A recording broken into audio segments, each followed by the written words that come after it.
What's up, everybody? Showtime is the Blaze of King with King's Critiques, and we're for...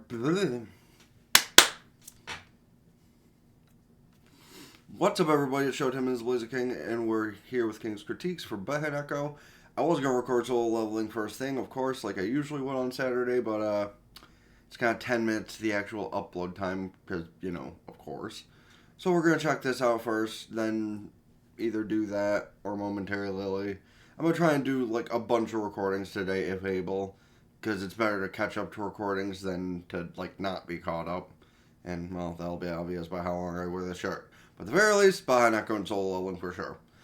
That said, of course, let me know your opinions on the show thus far in the comment section down below, because it's weird as hell. The title of this episode seems like it's going to get weirder. But the action scenes have been pretty good, honestly.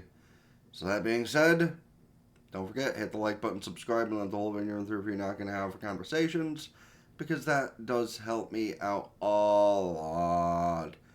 And I know helping people out is very difficult, but it just involves, like, doing nothing and letting it do its thing.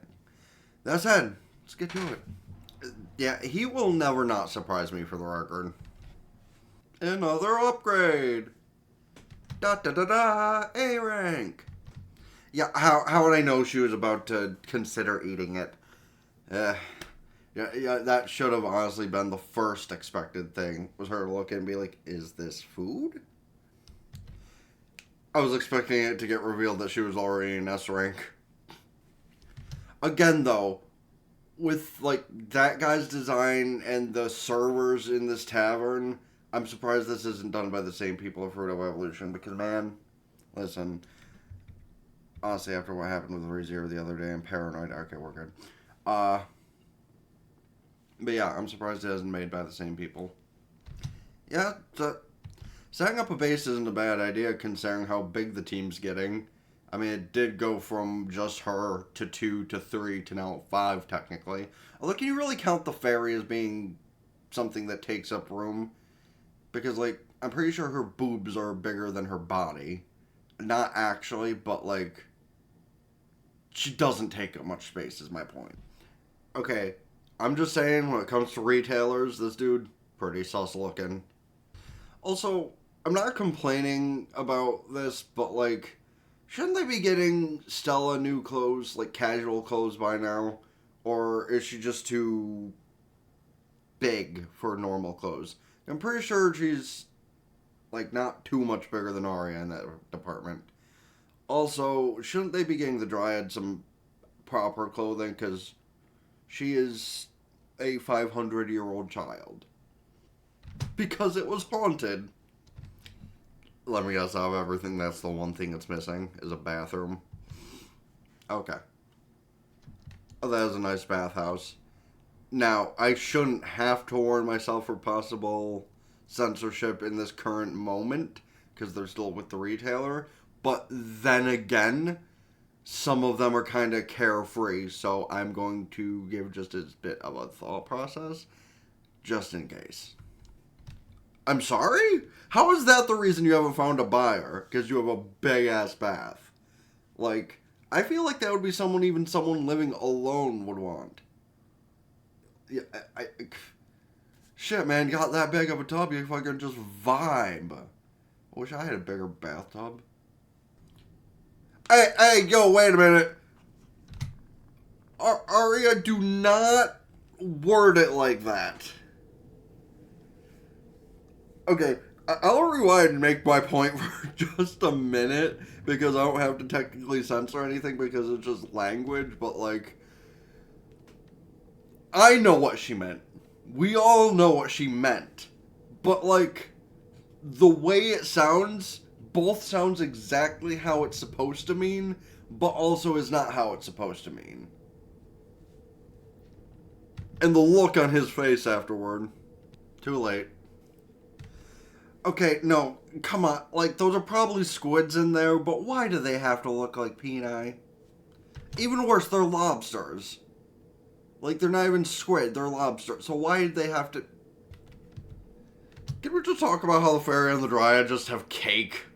Like, they're not even eating any of the meat, just cake. Hey, yo! Hey, yo! I mean, granted, he's in a good sleeping position, but elemental blast is kind of a cool thing that I want to kind of jot down.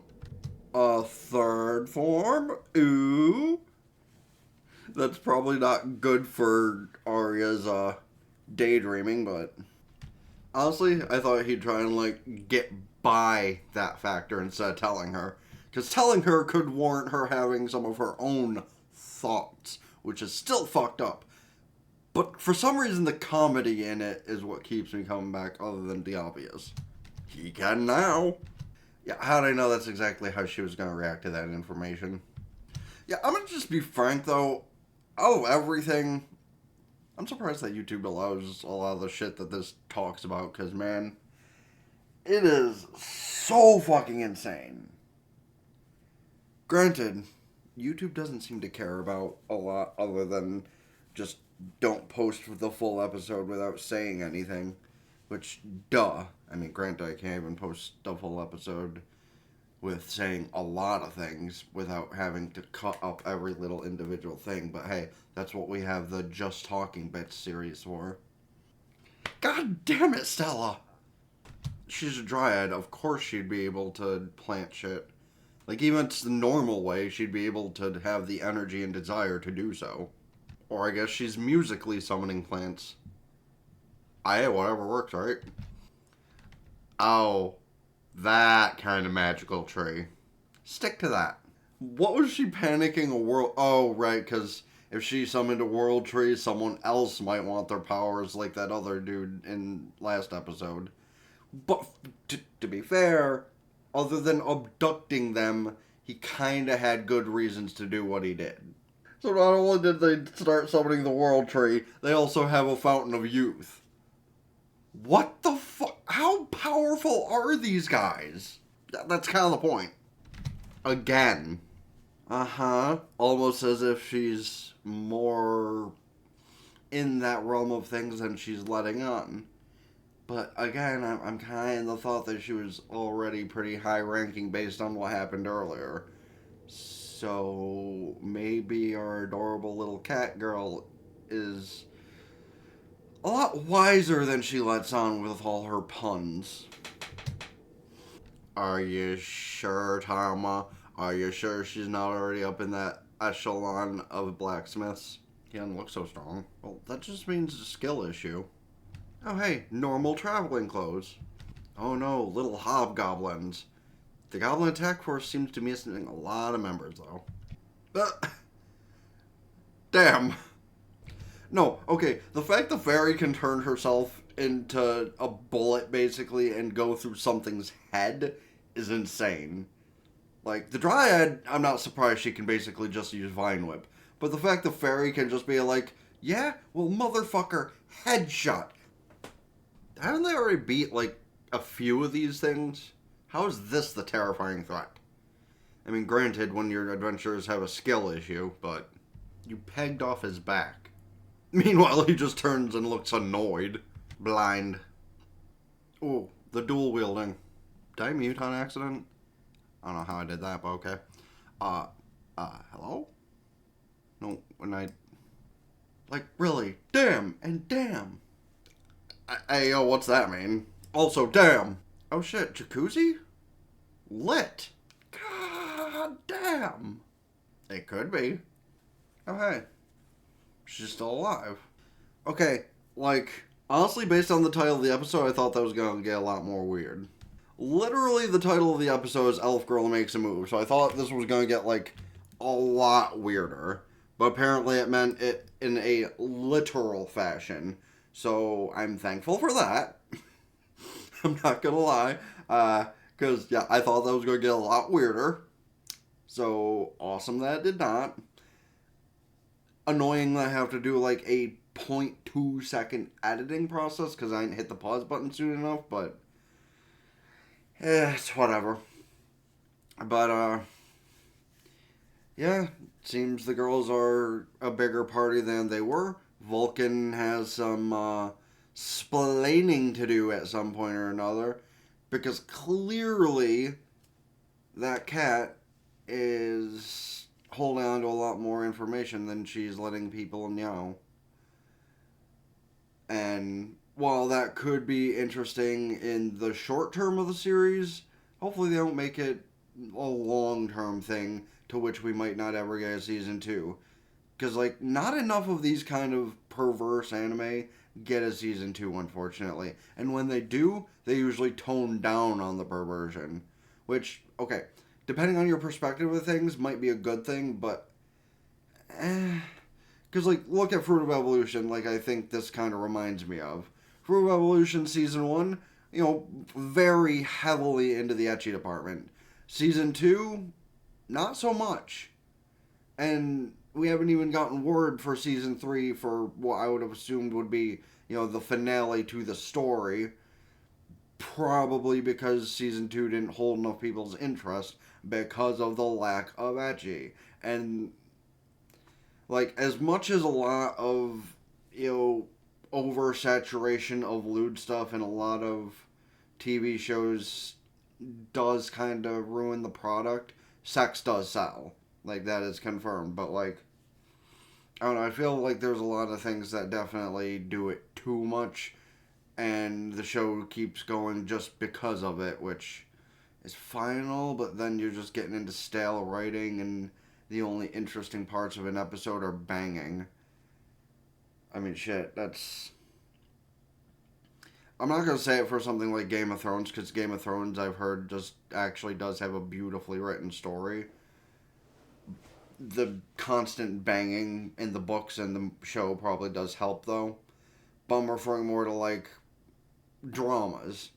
You see all these cop dramas and whatnot exist, and, you have the same basic storylines going on and on and on and on and on. But the only reason it spices up is because you have different characters in the romantic pairings, banging on occasion, people dying from their love interest. And, yeah, that's the main point. I totally got off point of the episode, though, of, hey, look at Aria's titties. On a serious note, the Dryad and Fairy, extremely powerful, like more powerful than they thought they were.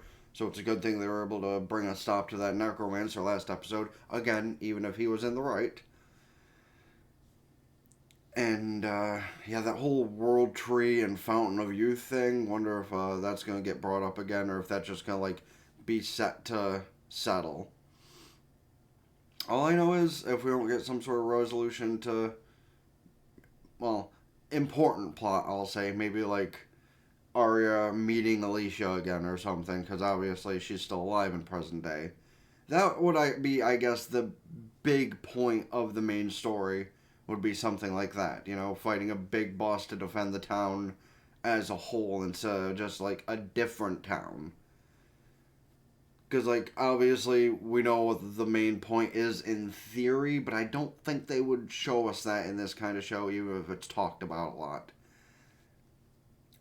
But here's another question I'll end off on before I hit the usual outro-y stuff. For those degenerates like myself, which is worse? This or Nuki-sized dog? Because honestly, I think the dog one is a lot worse, just for the case of we don't have the action to back up the rest of it. But that's just my opinion. Let me know yours in the comment section down below, as well as, of course, the thoughts on the show in general, the episode, and any other shows, movies, etc. I should check out this season, next season, or in general. And, of course, as always, please don't forget to hit the like button, subscribe, subscribe to the gaming channel in the description down below, ring both bells like Facebook, follow Twitter, TikTok, or Twitter or Blue Sky, keep updated with things. TikTok Patreon with the full unedited visuals and audio of the stuff that gets uploaded here. And of course, go follow on Twitch, subscribe there for benefits. You can do so at Twitch Prime for free, and that helps me out way more for the month than subscribing to either of these. But again, the verbtacular amount of time I've spent on these things, it would really be appreciated to, finally hit that point.